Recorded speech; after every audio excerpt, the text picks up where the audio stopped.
navegaram para a região dos Gerazenos. Tem Bíblia que vai dizer Gadarenos. É a mesma coisa. Ok? Só que a minha diz Gerazenos, que fica do outro lado do lago, frente a Galileia. Amém? Quem esteve aqui na quinta-feira, teve a oportunidade de ouvir a pregação do nosso irmão Enilton. E o Enilton falou sobre o que está em Lucas capítulo 8, no versículo 22. E eu quero como contexto usar a passagem também que ele usou na sua pregação. Por quê?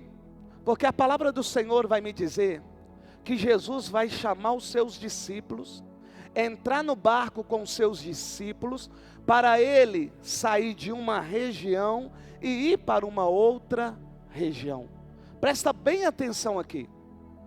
Jesus entra no barco com os seus discípulos para atravessar um lago. Ele vai sair de uma região e ir para uma outra região. A Bíblia diz que durante o percurso, em um determinado momento, vem uma forte tempestade.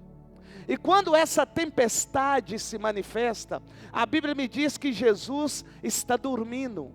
Por que Jesus ali está dormindo? Porque Jesus é 100% homem e 100% Deus. Então, como homem, estava cansado. Mas Jesus estava no barco, sim ou não? Jesus estava no barco. Porém, a Bíblia me diz que quando a água começou a entrar dentro do barco, os discípulos começaram a se apavorar, ficar com medo. Porque quanto mais água entrava, mais tinha a tendência do barco naufragar. A Bíblia diz então que eles ficam desesperados, e ficando desesperados, o que eles irão fazer? Eles vão chamar por Jesus. Presta bem atenção no que eu vou dizer a vocês. Mesmo que a tempestade coloque água dentro do seu barco, você não pode mudar a rota do barco. Vou repetir. Mesmo que essa tempestade tenha conseguido colocar água dentro do seu barco, você precisa lembrar que quem está no seu barco é Jesus. E mesmo tendo a tempestade, Jesus está lá. E como Jesus está no barco, eu não preciso mudar a rota. A palavra do Senhor não me diz que Jesus mudou a rota do barco, que eles deixaram de passar pela tempestade. Não! Por quê? Porque aquela tempestade manifestou para quê? Para que os discípulos pudessem ver quem era Jesus. E a autoridade que Jesus tinha. Porque Ele é o Criador. E o Criador tem poder sobre a criatura. Então quando o vento, o mar se levanta, Jesus, Deus que é o Criador, acalma-te vento, aquieta-te mar. A Bíblia diz que os discípulos vão ficar admirados. Quem é esse? Que até o mar, hein? Acalma quando ele fala. Então olha só, qual que era o propósito de Deus. Quando veio a tempestade, não era matar os discípulos, não era afundar o barco, era só para que eles soubessem quem é que estava dentro do barco. Eu quero perguntar para você, você sabe quem é que está no seu barco? O barco aí você pode colocar a família, o barco aí você pode colocar a empresa, o barco aí você pode colocar o relacionamento. Jesus está nesse barco? Porque se Jesus está nesse barco, eu vou perguntar para você isso aqui, ó. Por que você está mudando de rota? Por que você está tirando o barco da tempestade, se Jesus está no barco? E Ele não ordenou você tirar Ele da tempestade. Por quê? Porque Ele só quer que você saiba quem é que está no seu barco.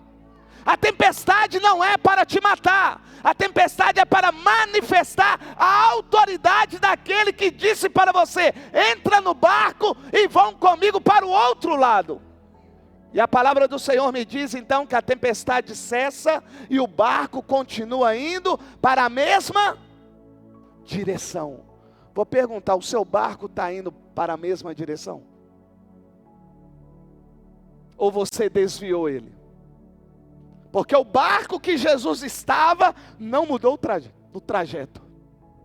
Ele continuou indo para o mesmo lugar. E qual era o lugar? Aonde nós lemos. O lugar é a região dos Gerazenos, dos Gadarenos, ou então conhecida como Decápolis. A Bíblia diz então que o Senhor Jesus chega, juntamente com os discípulos, nessa região. E a palavra do Senhor me diz que quando Jesus ele põe o pé na terra, algo vai acontecer. Presta atenção. Ninguém sabia que Jesus estava indo para lá, exceto Jesus e os discípulos.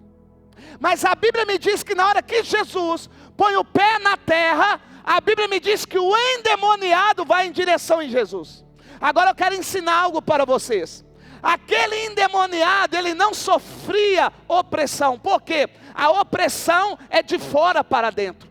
Aquele homem estava possesso, então era uma possessão demoníaca. A Bíblia me diz que havia naquele homem legiões de demônios. Então o que eu estou querendo dizer para você, que quando Jesus colocou o pé na terra, Satanás já sabia quem é que estava chegando.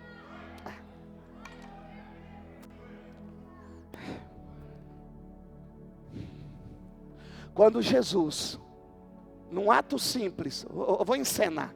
Imagina isso aqui, o barco. Aí o barco para na beira da areia, da terra. E Jesus faz isso aqui, ó. Na hora que Jesus põe o pé na terra, aquele que está lá no sepulcro, aquele que está lá no cemitério, vai vir correndo, presta atenção, vai vir correndo em direção a Jesus. Por quê? Porque Satanás sabia quem era Jesus. E quando o Senhor me concedeu o título, o propósito de Deus é maior que a oferta de Satanás, você vai entender agora. Quando aquele endemoniado, aquele homem possesso, vai até Jesus, o que eu entendo? Que Satanás armou uma estratégia, porque Satanás é astuto, Satanás não é bobo, ele é inteligente. O que ele está querendo fazer com o Senhor? O que está querendo fazer com o Senhor é ofertar uma única alma. Ele está querendo dizer isso aqui para o Senhor: eu prefiro perder uma alma do que perder várias. Não entenderam, né? Por que vocês não entenderam? E Satanás já entendeu quando Jesus pôs o pé na terra, porque Satanás sabia que Jesus não só curava, não só libertava, mas que Jesus salvava e ressuscitava os mortos. Então o medo de Satanás qual que era? Era de Jesus chegar no sepulcro, libertar aquele que estava possesso e ainda fazer ressuscitar quem estava morto. Então Satanás pega esse endemoniado, sabendo quem é Jesus, e leva o endemoniado para Jesus. Então ele está ofertando uma alma. Só que a palavra do Senhor diz que o Senhor veio para todos aqueles que nele crê e o confessam como único Senhor. A Bíblia diz então que Jesus vai expulsar aquela legião de demônios. Aqueles demônios vão ser lançados aos porcos.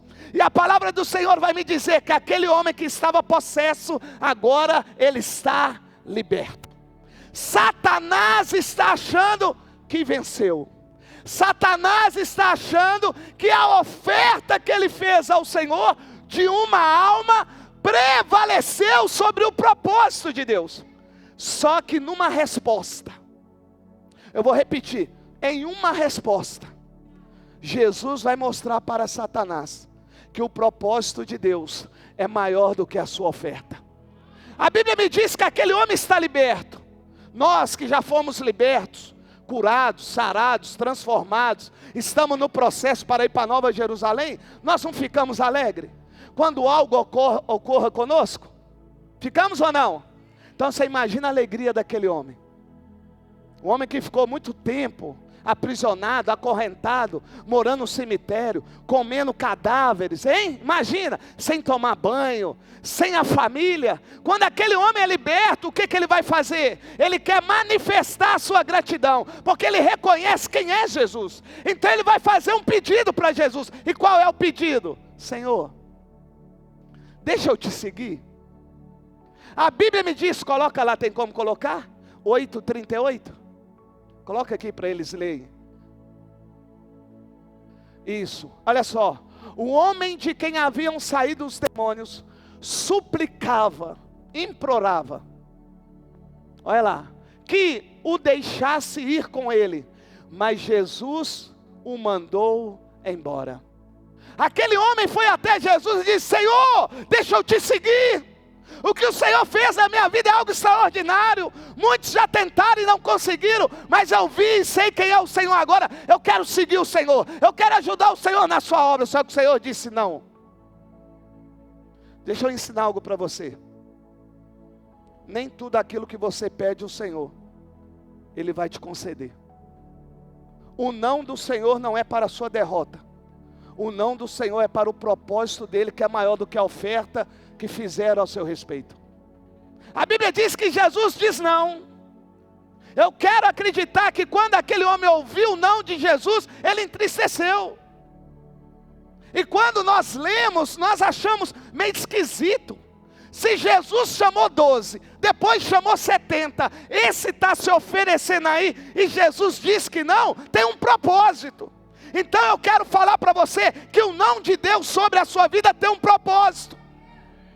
E esse propósito não é para o mal, é para o bem. A Bíblia diz que o Senhor diz não, e manda ele ir para onde? Manda ele ir para onde?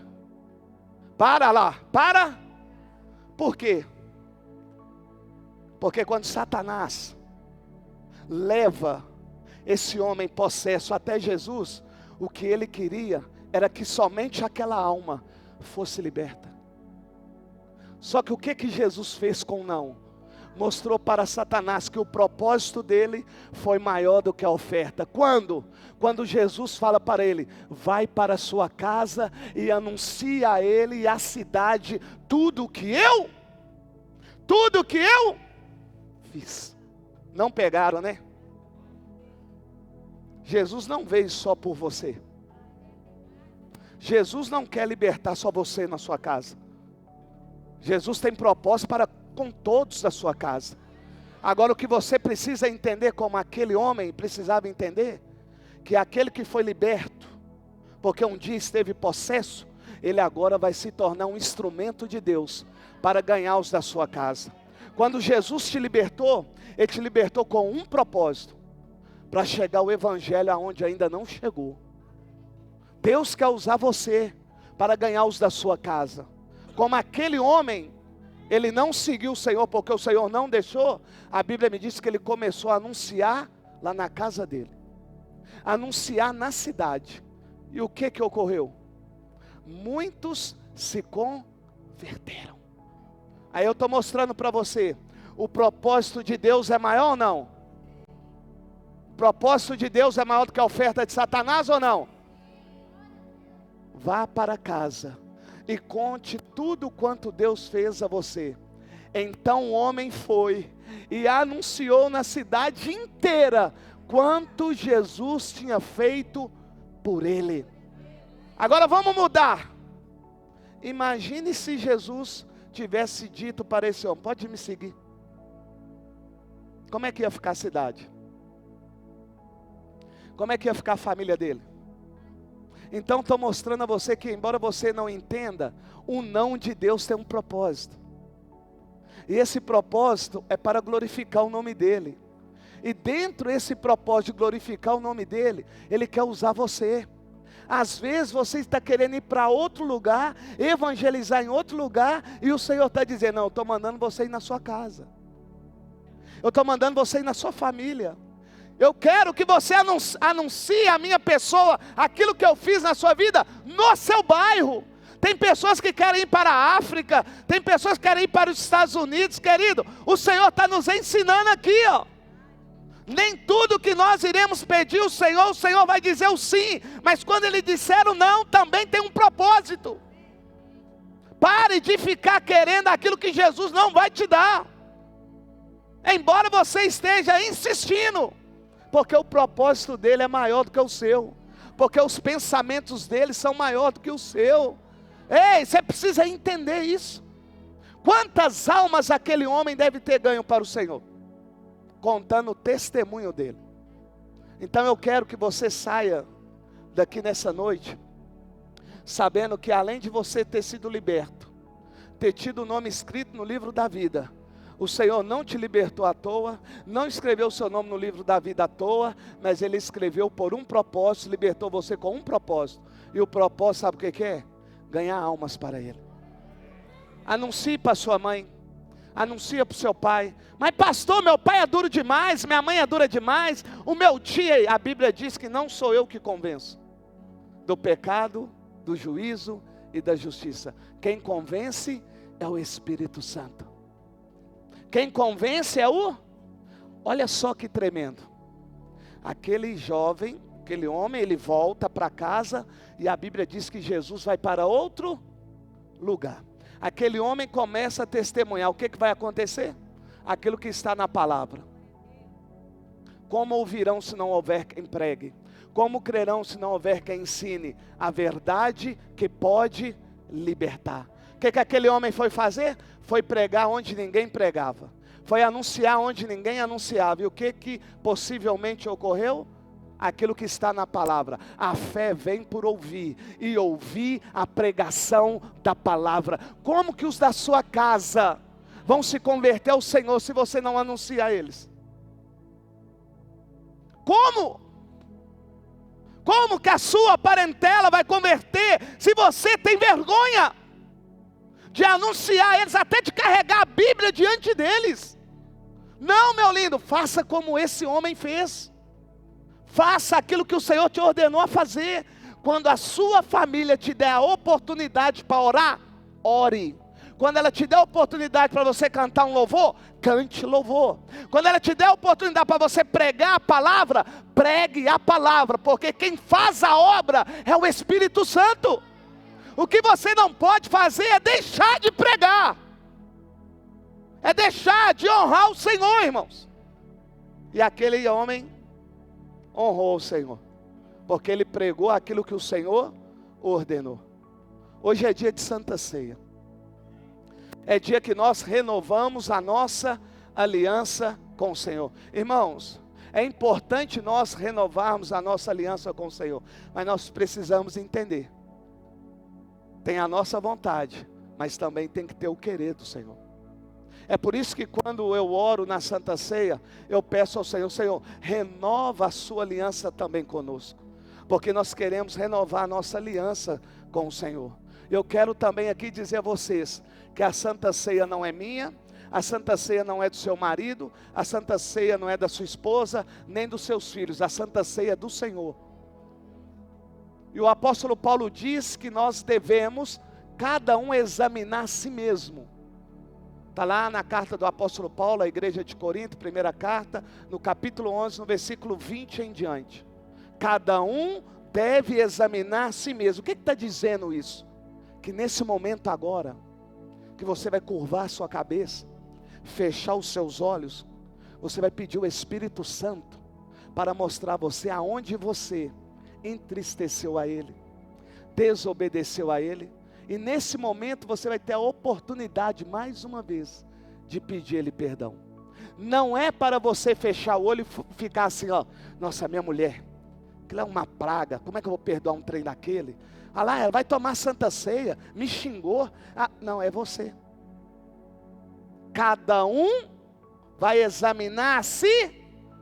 Por que isso? Porque a salvação é individual. É individual. Então pare de olhar para o seu marido, olhe para você. E o marido pare de olhar para a esposa, olhe para ele. Amém? Então curve aí a sua cabeça, ore ao Senhor, peça ao Senhor perdão por aquilo que você acha, ou tem consciência que fez, que não agrada ao Senhor. Soberano Deus e eterno Pai, nesta noite, cumprindo a Tua palavra, meu Deus, eu venho aqui agradecer ao Senhor por este dia.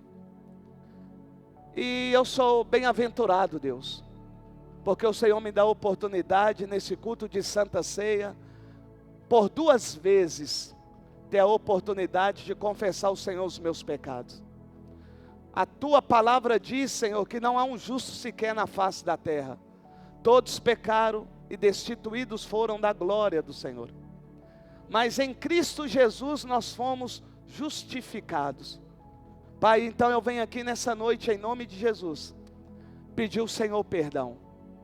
Perdoa-me, Senhor, como seu filho, como servo, como amigo. Me perdoa, Deus, como seu discípulo.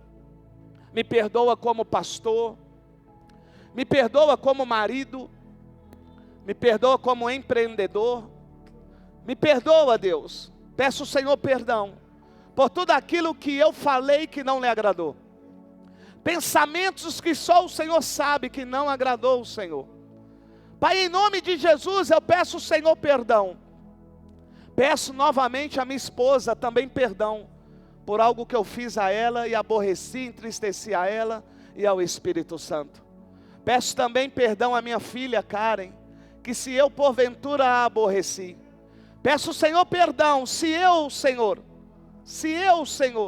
não tratei, como diz a Tua palavra, a minha mãe, o meu pai, as minhas irmãs e a minha parentela. Porque só o Teu Espírito pode falar comigo. Porque tem coisas que nós fazemos, que nós achamos que não é pecado, não é transgressão, não aborrece o Senhor. Então eu peço ao Senhor que o Teu Espírito fale comigo. Quero pedir ao Senhor, se eu defraudei ao Senhor, vou melhorar, se eu roubei o Senhor. Pai, eu quero pedir perdão aos meus irmãos, membros dessa igreja, se eu os magoei, se eu os feri. Eu peço cada um de vocês perdão, me perdoe, porque a palavra do Senhor diz, que se eu não perdoar, o Senhor não me perdoará. Pai, eu peço ao Senhor perdão pelos líderes dessa igreja, por cada membro e visitante que aqui entra, por cada casal, Senhor, que quis desfazer aquilo que o Senhor uniu, por cada filho, ó Senhor, que tem desobedecido e desonrado o pai e a mãe. Eu peço ao Senhor perdão. Peço, Senhor, perdão por aquele que não valorizou o talento que o Senhor deu, o dom que o Senhor deu. Peço também ao Senhor perdão por aqueles que são membros dessa igreja, que hoje optaram em não estar renovando a aliança com o Senhor, mas está no Mineirão, vendo o jogo do Atlético e do Cruzeiro. Perdoa, porque eles não conhecem o Senhor, porque se conhecesse, saberiam que o melhor lugar para estar é na casa do Pai. Pai, eu oro nesta noite e te agradeço por essa rica oportunidade, em nome de Jesus Cristo. O apóstolo Paulo,